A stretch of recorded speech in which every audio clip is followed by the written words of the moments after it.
Olá, tudo bem? Eu sou Roberta Lima e hoje eu quero conversar com os pais, mais uma vez, sobre o processo de atraso, do desenvolvimento da linguagem, porque é inevitável,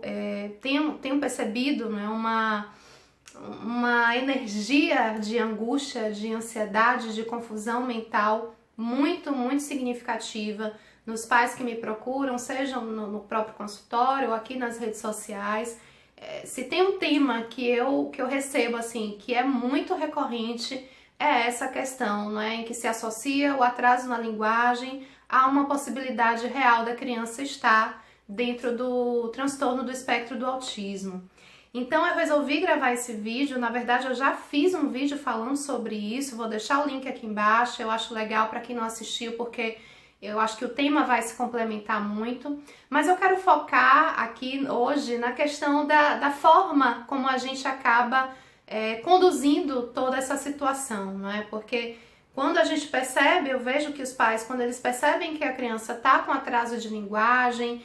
somado à questão da pressão social, os familiares começam a falar e a cobrar, começam a questionar, e em contrapartida, muitas vezes esses pais não encontram o suporte por algum motivo, de uma orientação profissional que possa não só apenas dizer, espera que está normal, mas uma orientação que possa dizer, olha,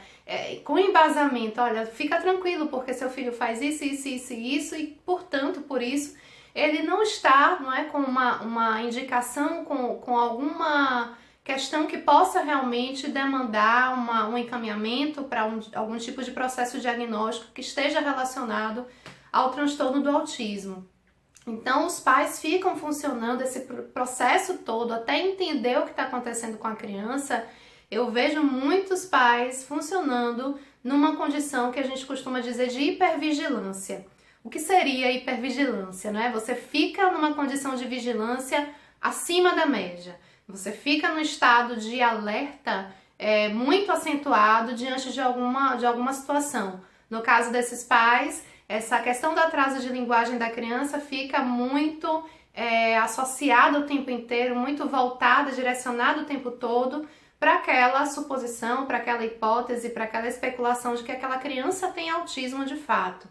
E aí é nesse processo que eu vejo muita confusão acontecer, porque quando a gente entra nesse estado de hipervigilância, a gente é tomado muitas vezes, o funcionamento do cérebro mesmo, é tomado muitas vezes por um sequestro emocional, ainda mais, imagina só, um pai em relação a um filho, o processo afetivo emocional, o componente emocional é muito forte, é muito acentuado. Por aí só, não é só por essa questão, você já começa a perceber e entender que a nossa condição, a condição desse pai, portanto, de racionalizar, ou seja, de parar e pensar de uma forma mais ponderada, de uma forma que possa contextualizar a situação, que não possa, portanto, levar você a uma confusão mental diante daquilo que você está vendo ou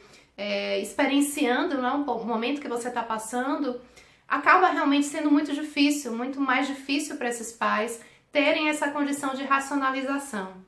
Então, eu resolvi gravar esse vídeo para fazer um convite à racionalização desse momento, para que os pais, quando se depararem, porque o acesso à internet acaba possibilitando uma gama de características, uma gama de estudo, de acesso mesmo à pesquisa, que você pode entender esse universo do autismo, as características e tudo mais. E aí, muitas vezes, esses pais ficam naquela condição, eles ficam acumulando informações, coletando informações, possíveis sintomas, que são pertinentes, que são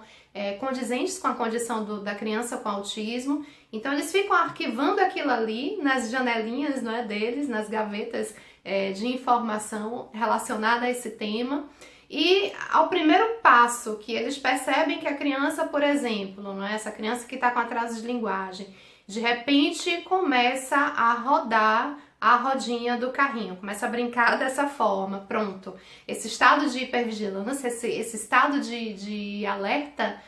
muito intenso, acaba sendo disparado de uma forma que toma totalmente a sua condição, faz esse sequestro emocional, toma essa sua condição de racionalizar e você simplesmente perde a sua capacidade, a sua condição de contextualizar a situação e entender que aquela criança, ok, ela tá explorando, é uma forma dela explorar, não é? Tá rodando ali, ela simplesmente percebeu a rodinha do carrinho, começou a rodar para ver o movimento que aquilo faz, mas a criança não brinca só daquela forma, ela não tem esse comportamento repetitivo, esse interesse restrito, que é nesse sentido que o sintoma se coloca e se propõe. Essa criança, portanto, se a gente for olhar, a gente precisa perceber como é que ela brinca no contexto mais abrangente da rotina dela. Então ela pega esse carrinho e brinca também de corrida, ela brinca que aquele carrinho tá andando na pista, ela consegue simbolizar, ela consegue fazer essa reprodução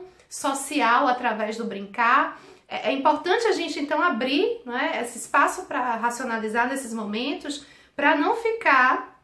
preso a esse buraco negro que muitas vezes suga muitos pais, suga muitas famílias, que perdem totalmente a condição de entender o processo, de racionalizar, de contextualizar, porque ficam, né, compilando sintomas a partir de pesquisas feitas na internet. E claro, por não terem esse raciocínio clínico que um profissional vai ter condição de oferecer e ajudar esse pai, essa mãe a construir esse caminho, esse entendimento mais contextualizado, de modo que possa então tranquilizar esses pais, empoderar esses pais no sentido de, olha, calma que seu filho está desenvolvendo diversas questões aqui que já nos apontam que não é o caso dele ter de fato algum transtorno relacionado ao desenvolvimento. Ou se não, olha, realmente seu filho aponta alguns sinais, alguns sintomas que precisam ser tratados, que precisam de intervenção, que precisam de uma avaliação multidisciplinar, de uma avaliação médica, de um neuropediatra, de um psiquiatra infantil. Mas até a gente chegar nesse caminho, eu percebo que os pais passam um processo realmente muito, muito sofrido, quando não é com a rodinha do carro, né, que as crianças começam a girar, é aquele clássico, né, de enfileirar os objetos um atrás do outro. Quando um pai ou uma mãe vê a criança que está com atraso de linguagem fazer esse tipo de manipulação do objeto, que pode acontecer,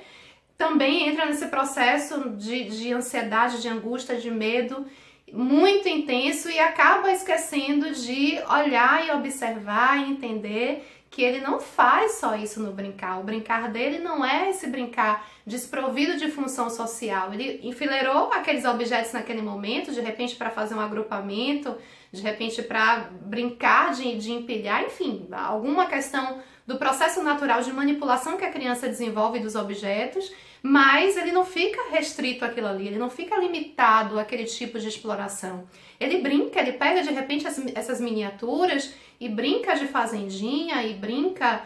que aquelas miniaturas, né, acabam ganhando um teor, um conteúdo de faz de conta importantíssimo, né, que mostra pra gente um sinal super fundamental, super importante de que aquela criança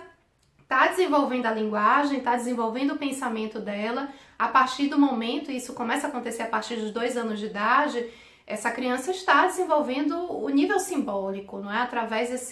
dessa representação do ato de brincar de faz de conta. Então, quando esse desespero vier, porque ele muitas vezes vai aparecer realmente, tenta respirar, porque quando a gente respira, a gente manda uma mensagem para o nosso organismo, para o nosso cérebro, para o nosso sistema nervoso, de que vamos ter calma, não é? Como se fosse uma espécie de freio fisiológico. Então, tenta respirar de uma forma mais consciente, de uma forma mais profunda, não é? Uma forma mais pausada, que você tenha alguma consciência nessa respiração. Isso já está ótimo, já ajuda bastante a nossa fisiologia a meio que se desarmar desse processo de hipervigilância, em que realmente a gente fica num estado de confusão mental, a gente tem essa condição de racionalizar muito, muito prejudicada, e começa, né, quando você vê esses sintomas muitas vezes serem reproduzidos pela criança em algum contexto, respira fundo, lembra de toda essa questão, lembra de contextualizar então a situação da criança como um todo, não fica só captando, arquivando, isolando sintoma e tentando evocar esses sintomas em situações extremamente isoladas, em situações extremamente descontextualizadas, que não dão a real amplitude do processo que a criança está inserido de desenvolvimento, não só da linguagem, como do seu desenvolvimento como um todo, ok? Eu espero que o vídeo tenha servido de fato, de coração, a gente refletir, a muitos pais refletirem sobre isso, a terem essa tranquilidade no sentido de não ficarem necessariamente sem prestar atenção à criança e realmente procurar algum tipo de entendimento que vai levar à procura, não é, de um profissional para orientar. Mas eu espero que o vídeo tenha, de alguma forma, mostrado um caminho em que a gente possa realmente estar atento ao desenvolvimento da criança, ficar realmente vigilante diante daqueles sinais e sintomas que fazem de fato a gente acender um sinalzinho, né,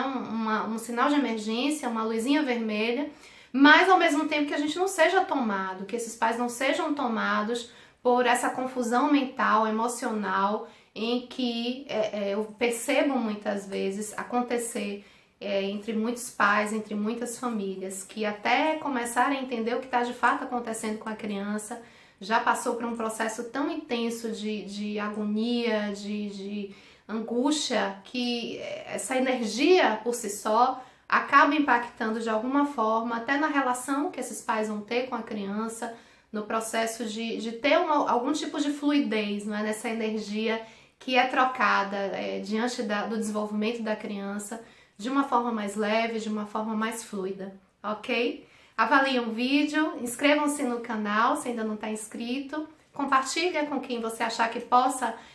ter algum benefício com esse tipo de informação que eu transmito aqui na Terapia da Criança, e a gente se encontra ao longo da semana nas redes sociais. Tchau, tchau, gente. Um abraço, muito grata pela atenção.